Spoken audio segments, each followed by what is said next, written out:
आपके लिए एक क्वेश्चन है। बताइए, विटामिन की कमी से क्या एनीमिया हो सकता है? आयरन की कमी की वजह से एनीमिया होता हमने सुना और देखा होता है, बट विटामिन की कमी की वजह से भी हो सकता है क्या? चलिए मैं बताती हूँ। विटामिन की कमी की वजह से भी एनीमिया हो सकता है और जिसे हम बोलते हैं परनीशियस एनीमिया। सो इस वीडियो में हम देखने वाले हैं कि इस एनीमिया के क्या कॉज होते हैं, सिम्टम्स क्या होते हैं परनीशियस एनीमिया के पेशेंट्स में, इसको डायग्नोस कैसे करते हैं और ट्रीटमेंट क्या रहता है।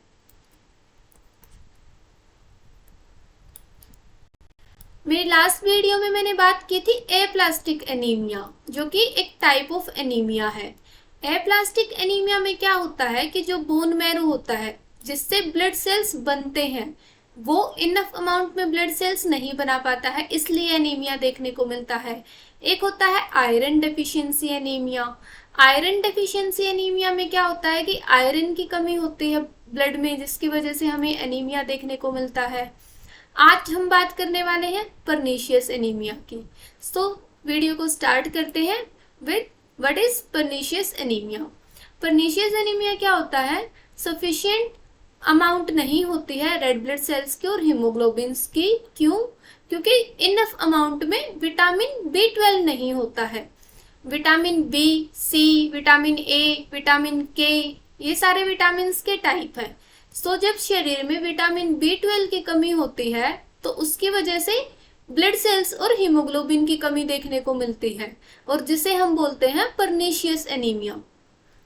विटामिन B12 है, वो रिक्वायरमेंट होती है उसकी नॉर्मल ग्रोथ और डेवलपमेंट के लिए रेड ब्लड सेल्स की और अदर ब्लड सेल्स की, और इसकी हेल्प करता है ये नर्वस सिस्टम के सेल्स को भी ग्रोथ और डेवलप करने में। जो विटामिन B12 है इसका एब्जॉर्प्शन होता है स्मॉल इंटेस्टाइन में। स्मॉल इंटेस्टाइन के हमारे पास 3 पार्ट्स होते हैं, ड्यूोडेनम, इलियम, जेजुनम। तो कौन से पार्ट में जो एब्जॉर्प्शन है विटामिन B12 का, वो होता है इलियम में। जो एब्जॉर्प्शन है उसके लिए एक स्पेसिफिक प्रोटीन की रिक्वायरमेंट होती है, जिसे हम बोलते हैं इंट्रिंसिक फैक्टर, जो कि स्टमक में बनता है। सो क्या क्या इन्वॉल्व हो रहा है? स्टमक, इंटेस्टाइन, और उसके बाद रेड ब्लड सेल्स का बनना, हीमोग्लोबिन, और नर्वस सेल्स, जो नर्वस सिस्टम के सेल्स हैं उनकी ग्रोथ और डेवलपमेंट के लिए भी रिक्वायरमेंट है किसकी? विटामिन B12 की। सो विटामिन B12 हमारे शरीर के लिए लाभदायक होता है और हेल्प करता है शरीर की ग्रोथ में। सो बट जो परनीशियस एनीमिया है वो अनकॉमन है। कॉमन कौन सा है? Iron deficiency anaemia. इसीलिए ज्यादातर सुना भी आयरन की कमी की वजह से एनीमिया हो गया, ये सुना होता है, पर हो सकता है ना किसी और रीजन की वजह से भी एनीमिया हो। So it is uncommon but हो सकता है। मेल और फीमेल में इक्वली अफेक्ट होता है और ज्यादातर आफ्टर द एज ऑफ 30 ये हमें देखने को मिलता है। और अगर पॉपुलेशन की बात करें तो यूरोपियन, जो नॉर्थन यूरोपियन पीपल हैं उनमें ज्यादा देखने को मिलता है। सो परनीशियस एनीमिया क्या होता है? विटामिन B12 की कमी होने की वजह से इनफ अमाउंट में रेड ब्लड सेल्स और हीमोग्लोबिन बॉडी में प्रेजेंट नहीं होते हैं। अब बात करते हैं इसके कॉज क्या है। जो absence of intrinsic factor is the cause, या फिर poor intake of vitamin. Vitamin B12 के एब्जॉर्प्शन के लिए क्या रिक्वायरमेंट थी कि इंट्रिंसिक फैक्टर होना चाहिए, जो कि एक स्पेसिफिक प्रोटीन है और स्टमक में बनता है। या तो वो एब्सेंट है, अगर वो एब्सेंट है तो जो विटामिन B12 है वो बॉडी में एब्सॉर्ब नहीं हो पाएगा, या फिर जो पेशेंट डाइट ले रहा है उसमें विटामिन B12 है ही नहीं, ये हो सकता है। The immune system attacks cell lining of the stomach and prevent them from making intrinsic factor। ऐसा हो सकता है कि ऑटो इम्यून कोई डिजीज है या इम्यून सिस्टम की कोई प्रॉब्लम है जिस वजह से जो इंट्रिंसिक फैक्टर है वो ना बन पाए। अब कौन सी कंडीशंस है कि जिसमें इंट्रिंसिक फैक्टर नहीं होता है?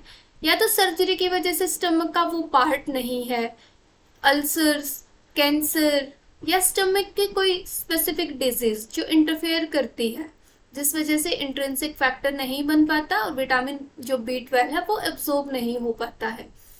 या फिर स्मॉल इंटेस्टाइन की कोई डिजीज है जिससे जो विटामिन B12 है उसका एब्जॉर्प्शन नहीं होता, जैसे कि टैपवॉर्म इन्फेस्टेशन, क्रोन्स डिजीज, ट्रोपिकल स्पूरे, इन सारे रीजंस की वजह से बॉडी में विटामिन B12 की कमी हो सकती है और उस वजह से एनीमिया देखने को मिल सकता है। अब बात करते हैं साइन एंड सिम्टम्स की। क्या सिम्टम्स देखने को मिलेंगे? फटीग देखने को मिलेगा, आर्म्स और लेग्स में वीकनेस देखने को मिलेगी, वेट लॉस हो सकता है, रेसिंग हार्ट बीट मतलब फास्ट हार्ट बीट, डिजीनेस, चक्कर आना, शॉर्टनेस ऑफ ब्रेथ देखने को मिलेगी, टिंगलिंग स्किन देखने को मिल सकती है। ये सारे सिम्टम्स हैं पर्नीशियस एनीमिया के जो हमें पेशेंट में देखने को मिलेंगे।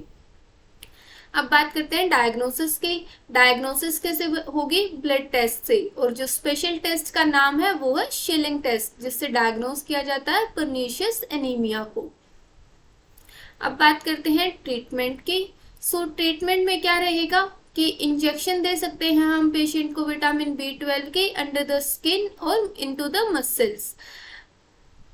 जो इंजेक्शंस है वो डिपेंड करेगा डेफिशिएंसी पे। अगर सीवियर डेफिशिएंसी है तो डेली इंजेक्शंस होंगे जो कि followed by weekly and then monthly, मतलब स्टार्टिंग में डेली दिए जाएंगे, उसके कुछ दिन बाद वीक में और फिर मंथ में।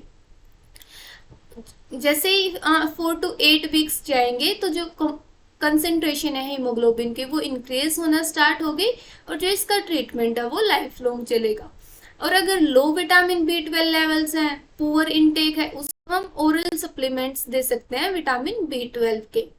अगर पेशेंट जो ओरल सप्लीमेंट्स हैं वो एक तो इनएक्सपेंसिव भी होते हैं और वेल टॉलरेटेड भी हो सकते हैं। तो मतलब अगर ज़्यादा कमी नहीं है, मतलब लो विटामिन B12 लेवल्स हैं, तो हम ओरल सप्लीमेंट्स दे सकते हैं।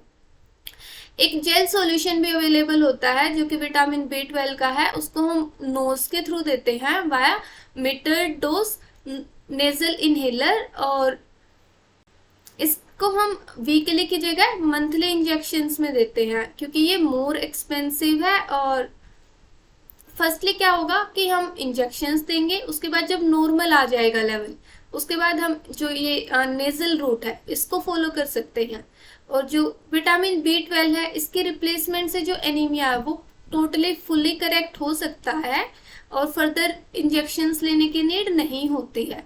बट जिसमें एब्जॉर्प्शन का कुछ इश्यूज है कि जो स्मॉल इंटेस्टाइन है वो एब्जॉर्ब ही नहीं कर पा रही है, people who can not absorb vitamin, उनको लाइफ लॉन्ग ट्रीटमेंट लेना पड़ता है इंजेक्शंस का। सो इंजेक्शंस के थ्रू जो बॉडी है उसमें विटामिन B12 के लेवल को मेंटेन किया जाता है, जिससे जो रेड ब्लड सेल और हीमोग्लोबिन के लेवल्स हैं वो नॉर्मल रह सके एंड ऐसे एनीमिया को ट्रीट किया जाता है।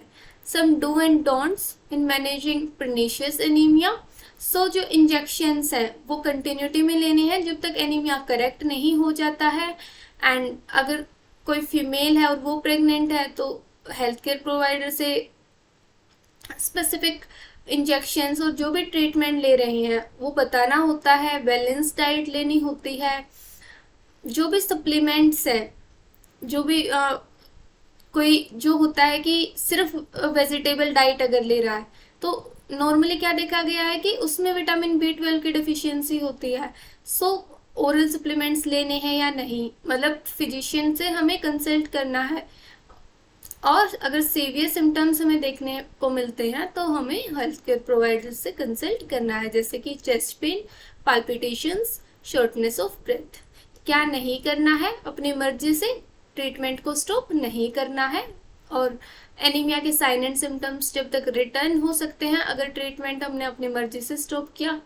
हम नॉर्मली क्या करते हैं सब कि फीवर की जो मेडिसिन हैं वो 3 दिन की लिखी डॉक्टर ने या 4 दिन की लिखी, और फीवर 2 दिन में ही कम हो गया तो डोज को कंप्लीट लेते नहीं है। ऐसा नहीं करना होता है, फिर रेजिस्टेंस आ जाता है बॉडी में। सो जब तक आपके फिजिशियन और कंसल्टेंट डॉक्टर्स ना बोले तब तक अपनी मर्जी से ट्रीटमेंट को स्टॉप नहीं करना होता है।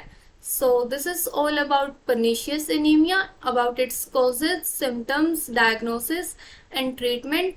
Hope so video will helpful for you, and for more keep watching clinical knowledge and medicine. Share and subscribe our channel. Thank you.